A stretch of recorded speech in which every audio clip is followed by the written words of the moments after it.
तो ईद के मुबारक मौके का फ़ायदा उठाते हुए सेठी से आज मैं सवाल कर लेती हूँ। तेरी खैर हो जाए। खैर ये है, अच्छा, शर का फिलहाल कोई इम्कान नहीं है दूर दूर तक। 2-3 महीने आपने वैसे दिए हुए हैं। अच्छा, वो किस लिए? आपने कहा तो 2-3 महीने लगेंगे। अब आपके व्यूअर जानते हैं किस चीज़ में लगेंगे, वो ढूंढेंगे। आपका फेवरेट सॉन्ग है ना, जाने वो कैसे लोग थे जिनके प्यार को प्यार मिला, ये आप सुन रहे थे। तो मैंने आपसे पूछा था कि वो कैसे लोग होते हैं जिन्हें ईदी भी मिलती है। ईदी तुम्हें तो नहीं मिलेगी, ये तो मैं बता दूं तुम्हें। आपके व्यूअर्स को मिलेगी।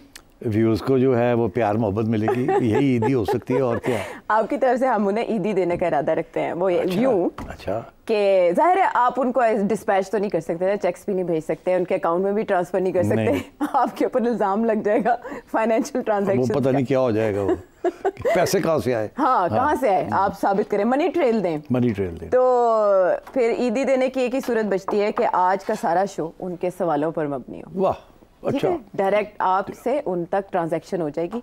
करो यार, आज सारे बड़े सवाल आ रहे थे जो आप लोग नहीं करते थे। हाँ नहीं, वो वक्त की कमी और करंट अफेयर्स के अजदाम की वजह से नहीं कर पाते थे, लेकिन आज के शो में हम ईदी आपके व्यूअर्स के लिए सारा नाम कर रहे हैं शो उनके सवालों। चलो डन करो यार, let me look into the camera and get on with it. हां जी, बिल्कुल। चलो शुरू। तो बराह रास्त अब आपसे मुखातिब होंगे और ज़हीर फैसलाबाद से क्या जानना चाहते हैं सेठी साहब से?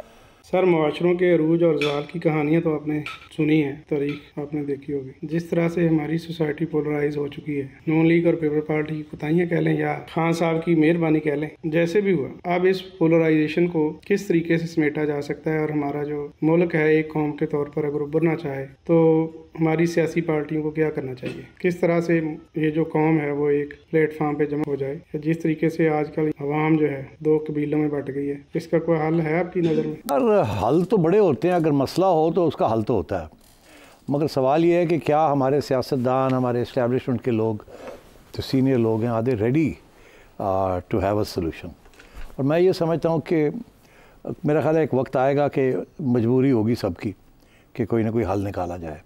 शायद वो वक्त आज नहीं है, मगर कल आएगा वो वक्त। तो वो जब वक्त आएगा तो किस किस्म की सोल्यूशन निकलेगी या निकल सकती है, मैं उसी की तरफ इशारा कर सकता हूँ। एक तो ये है कि जो भी सोल्यूशन निकलेगी वो पार्लियामेंट के अंदर निकलेगी, पार्लियामेंट के बाहर वो निकलेगी तो वो उसका कोई माने नहीं पाएगी। सो पार्लियामेंट के अंदर एक सोल्यूशन निकलेगी। उस सोल्यूशन के तहत एक इलेक्शन के ऊपर मुआहदा होगा कि अगली इलेक्शन कब होनी है, कैसे होनी है और क्या उसके रूल्स होंगे। दूसरा ये कि उस इलेक्शन के अंदर कौन सी सियासी जमातें इन्वॉल्व होंगी, पार्टिसिपेट करेंगी। और तीसरा ये कि आगे जाके किस किस्म की हाइब्रिड स्टेट को तस्लीम करना पड़ेगा, या आइनी तौर पे या पार्लियामेंट के अंदर कोई मुआहदे के तहत। बिकॉज़ मेरा ख़्याल है कि ये अब हाइब्रिड मॉडल जो है ना, इसको हटाना बड़ा मुश्किल हो जाएगा। क्योंकि पहले भी एक किस्म का हाइब्रिड मॉडल होता था, मगर वो अनसीन, अनरिटन होता था। जब से ये खान साहब ने ये सेम पेज हाइब्रिड मॉडल बनाया, तो और उसके बाद जब उनकी छुट्टी हुई उस हाइब्रिड मॉडल की, तो एक और हाइब्रिड मॉडल आ गया जो उससे भी ज़्यादा सख्त है। तो इसलिए मैं ये समझता हूँ कि हाइब्रिड मॉडल का भी कोई ना कोई रास्ता निकालना पड़ेगा, इसको तस्लीम करना पड़ेगा, इसके कॉन्टूर्स क्या होंगे क्या नहीं होंगे। बड़े अफसोस की बात है कि सूरत हाल ऐसी होगी, मगर अब मजबूरी यही है कि क्योंकि सारी सियासी जमातों ने, इमरान खान की सियासी जमात ने भी हाइब्रिड मॉडल एक्सेप्ट किया था और नून लीग और पीपल्स पार्टी ने भी एक्सेप्ट कर लिया है, और यकीनी तौर पे अगर कोई और चौथी पार्टी निकलती है तो मेरा ख्याल है वो भी हाइब्रिड मॉडल को एक्सेप्ट करेंगी। तो ये सारी बातें जो हैं ये तय होनी पड़ेंगी। उसके अंदर फिर ये तय करना पड़ेगा कि अगर इमरान खान साहब भी उसमें हिस्सा लेते हैं या नहीं लेते। एक चीज़, दूसरी चीज़ ये कि आर्मी चीफ़ की अपॉइंटमेंट्स और एक्सटेंशंस, उसके ऊपर भी गौर व फिक्र करना पड़ेगा और इत्तेफाक करना पड़ेगा। तो ये सारे इश्यूज़ हैं। मैं समझता हूँ कि ये किसी न किसी स्टेज पे ये मुल्क बचेगा उसी सूरत में कर इन सब के हल निकालेंगे, और मुझे लगता है ऐसे है कि इनके हल निकल आएंगे। और वक्त थोड़ा दूर है, मगर इसके अलावा कोई चारा नहीं है।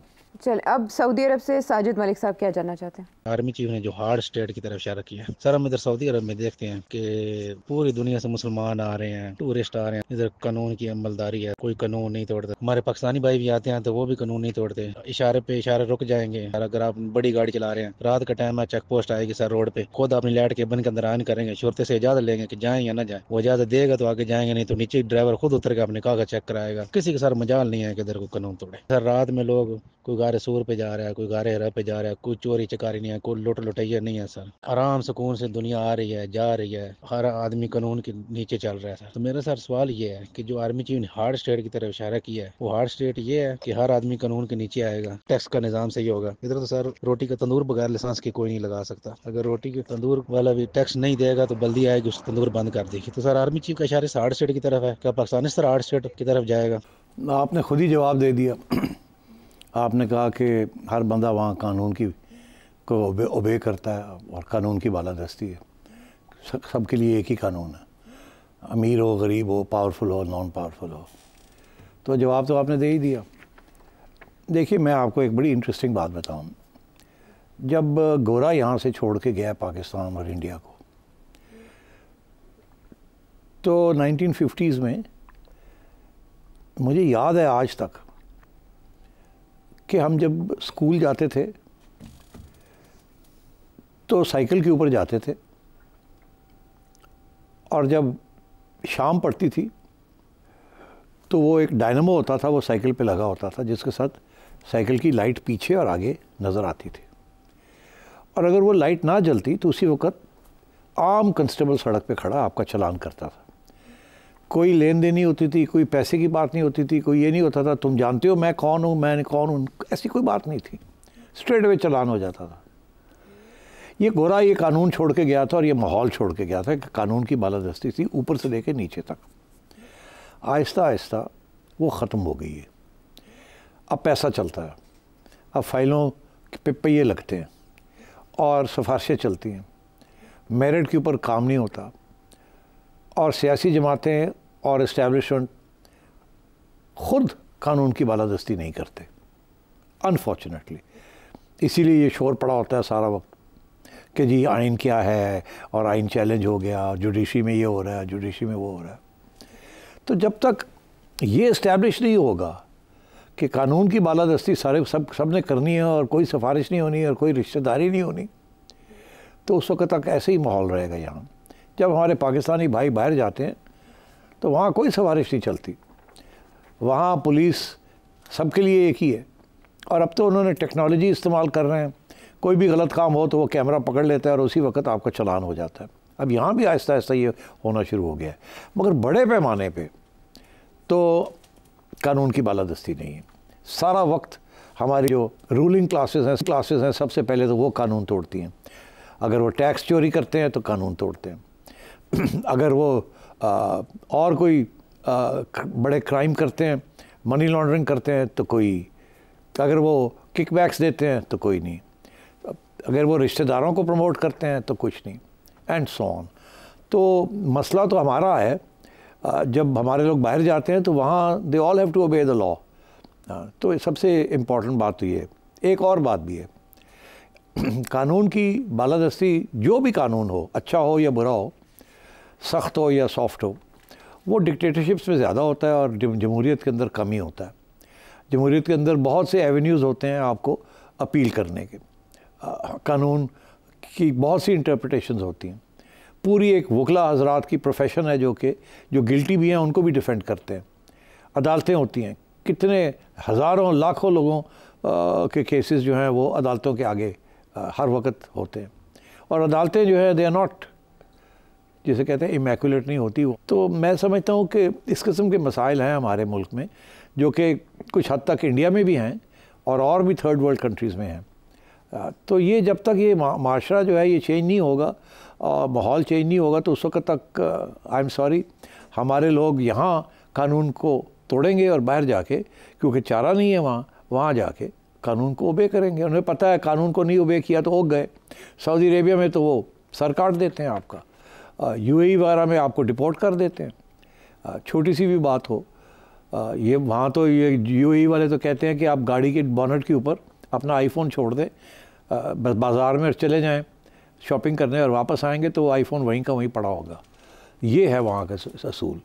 अभी हाल ही में मैं दुबई में था और मेरा आईफोन अपने होटल कमरे में रह गया और मुझे 2 दिन के जो मेरा एडिशनल आईफोन था, एक मैंने दुबई के लिए लिया हुआ था, तो जब मैं वापस आया तो 2 दिन के बाद मुझे याद आया कि वो मेरा फ़ोन कहाँ है।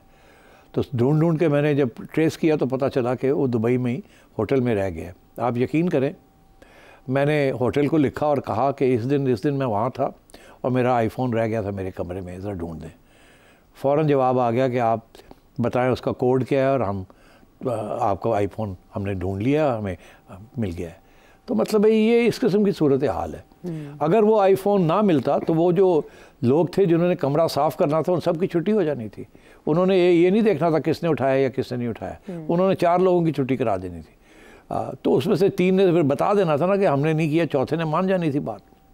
तो मैं आपसे यही कह रहा हूँ कि यहाँ नीचे से लेके ऊपर तक कोई कानून को नहीं है कि ऊपर कोई भरोसा नहीं है, कोई नहीं करता।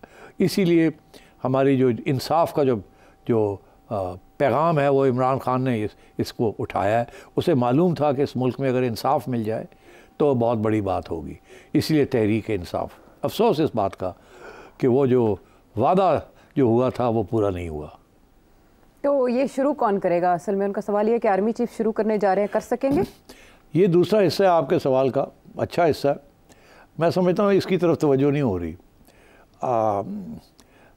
अब उसकी क्या वजूहत है उसके ऊपर एक लंबी बहस है। जो हार्ड स्टेट के जो बात चल रही है वो यही चल रही है कि बॉर्डर्स को तकड़ा किया जाएगा, सेसेशन को रोका जाएगा, मीडिया के अंदर जो लोग बदअज़मी फैला रहे हैं या इंस्टेबिलिटी क्रिएट कर रहे हैं उनकी पकड़ दकड़ होगी, और जो लोग रियासत के ऊपर अटैक कर रहे हैं या बगावत कर रहे हैं रियासत के ख़िलाफ़ उनके साथ सख्ती की जाएगी, उनके लिए स्पेशल कानून बनेंगे और उनको देख लिया जाएगा।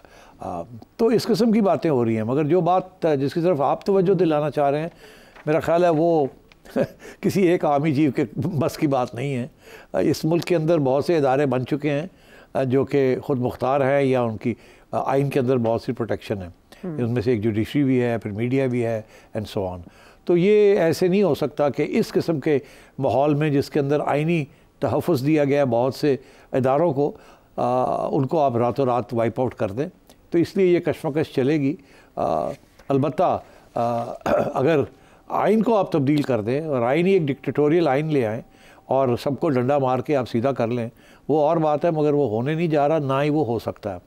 ये मुल्क जो है बहुत कॉम्प्लिकेटेड है, ये मुल्क की बड़ी तारीख़ है, इसमें जमहूरियत के बहुत से ऐसे इश्यूज़ हैं जो कि बड़े डीप रूटेड हो चुके हैं, अब लोगों के जहनों के अंदर चले गए हैं और लोग अपनी आज़ादियों को आसानी से छोड़ेंगे नहीं और इसके ख़िलाफ़ रेजिस्टेंस भी होगी एंड सो ऑन। तो मैं समझता हूँ कि आप जो चीज़ सोच रहे हैं वो इस वक्त मुमकिन नहीं है। ये हो सकता है कि थोड़ी बहुत इम्प्रूवमेंट हो जाए इस किस्म की चीज़, मगर क्या वो दिन आएगा कि हम भी एक नॉर्मल कंट्री बनेंगे और जिसके अंदर नॉर्मल लॉज हैं, जिसके अंदर हर बंदा कानून के आगे एक ही है और हर बंदे के ऊपर एक ही कानून लागू होता है? मुझे वो अपनी ज़िंदगी में होता नज़र नहीं आता।